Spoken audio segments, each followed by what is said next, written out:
for me, I kind of had a plan going, what was going to happen with my life, how many children I was going to have. I had it all planned out. And that's just not what happened. Some things happened in my life that kind of just put a stop to everything that I had planned. And I just kind of was left feeling very broken, very alone, just kind of upset with the way that things had turned out. I'd like you to meet my friend, Cara. I met Cara when she was teaching my oldest son in our preschool department at church. And she was just this amazing teacher. You could just see how deeply she cared about kids. What I didn't know at that point was what a difficult season she had just been through in her own life. She was at a point where her expectations for her life had just kind of been shattered. I think we can all relate to that. But you could still just see that she had so much to give. I'm just gonna go learn, and went to a meeting at MBCH in Springfield and changed my life. And I just walked away thinking, how can I not be doing this? This is so obvious that this is what God wants me to do. They called me with 3 little girls and just felt like it was just right for me. And so I said, sure, I'll take 3. That'll be great. It'll be simple, right?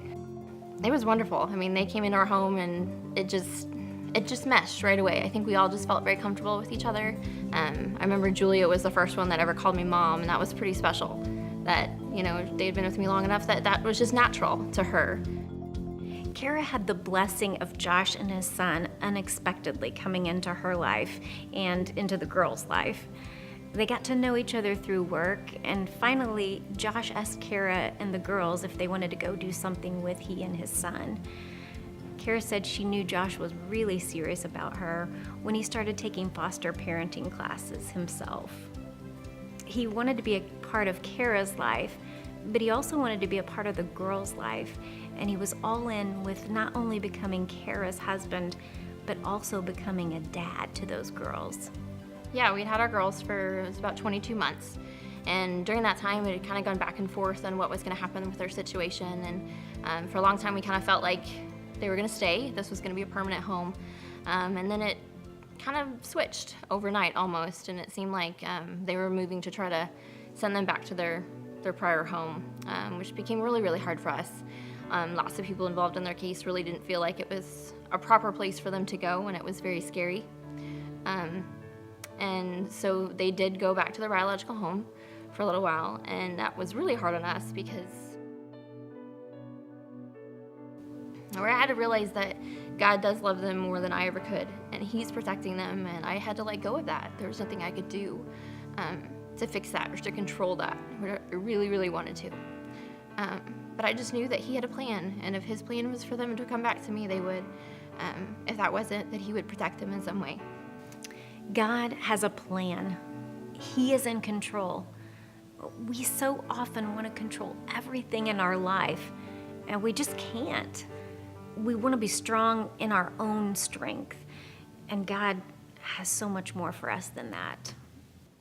And so at the end of August in 2012, they called us with 2 little boys who they said they thought would probably be adoptable, to see if we would be interested in taking them into our home or not. And so, we said definitely. That's something we would, now that I'm married and we have this family, that's something we would like to consider. So yes, we would totally be open to that.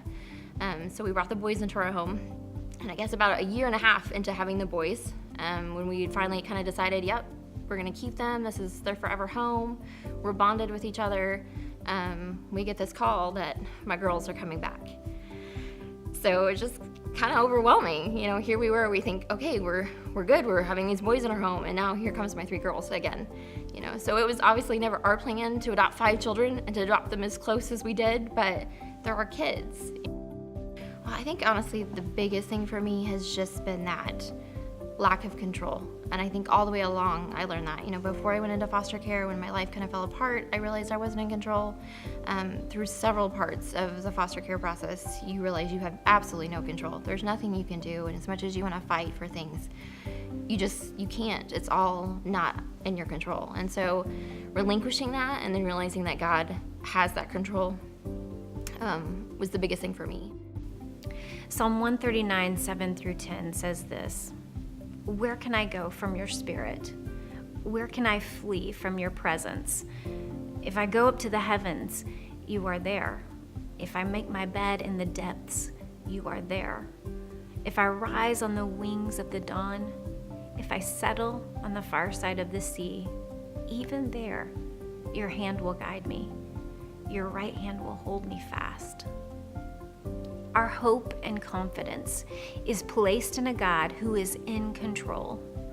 And when our circumstances seem so very fragile, His right hand will hold us fast.